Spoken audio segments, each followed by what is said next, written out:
Have you ever come off court from a match thinking you would have won if you or your partner were faster and sharper at the net? Well, today we're going to show you 4 exercises which are going to help you with this. Improving your net play will help you intercept more shots, improve your shot quality and just generally win more points. However, there's a little bit more to it than that, which we'll explain in this video. So let's get to it. The first exercise is random net multifeed. This focuses on explosive movement both laterally and forwards and backwards. You should do the exercise to the full width of the court like you would in a match. In this exercise, you should focus on your shot choice and placement and not just your speed.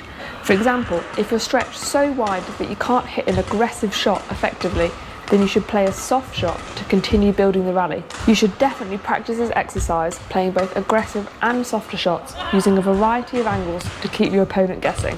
But bear in mind that you don't always have to play the craziest angles, as this can often lead to mistakes.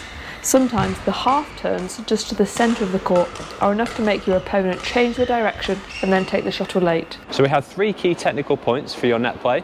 Firstly, you're going to have your hand slightly higher up the racket, which is a shorter lever so you can get more control and play more accurate shots.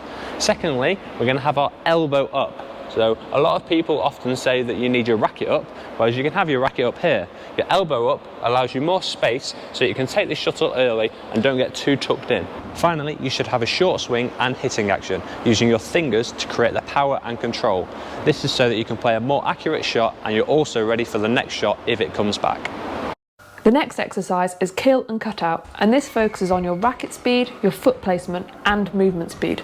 Putting this exercise into a match scenario would be when you're in an aggressive position at the net and you kill the shuttle, but your opponent manages to return it and just drives it back at you. As soon as you've killed the first shot, you instantly want to bring your racket back up, but make sure it's in front of you. There's a big difference between taking the shuttle in front of you and behind you, or even level with your head. This is because it instantly gives your opponent a split second more time to recover and get ready for the next shot. The most important thing with this shot is the footwork, as this is often where people go wrong. So you want to step into the kill with your racket leg and then step back to give you time and space, and also put pressure through this leg so that you're ready to pounce on any soft shot that might come. So right-handed, it will look like this.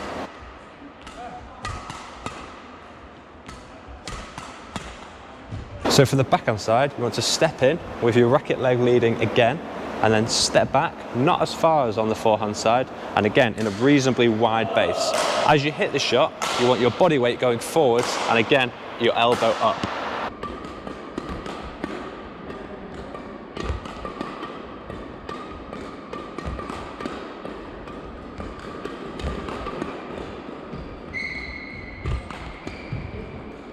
This third exercise is really useful for decision making. For example, if you've played a tight net shot and think your opponent is going to play a net shot back, you should take a chance on this and get above the tape to brush it off. However, depending on your shot quality or your opponent's shot habits, they might poke it through your shoulders. This is where the decision making comes in. Should you take a chance on the tight net shot or wait for the poke?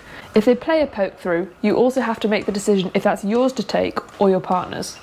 We find that this decision making comes with practice, so keep trying even if you struggle with it initially.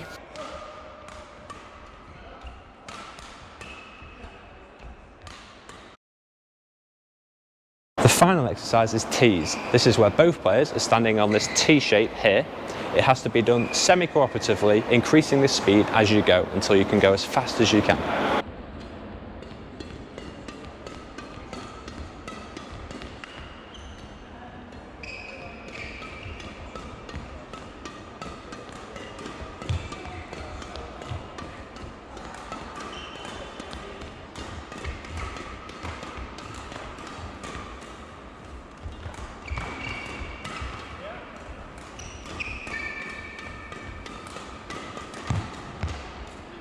Training to be fast and sharp in the net is something we often do in training, especially in the build-up to tournaments.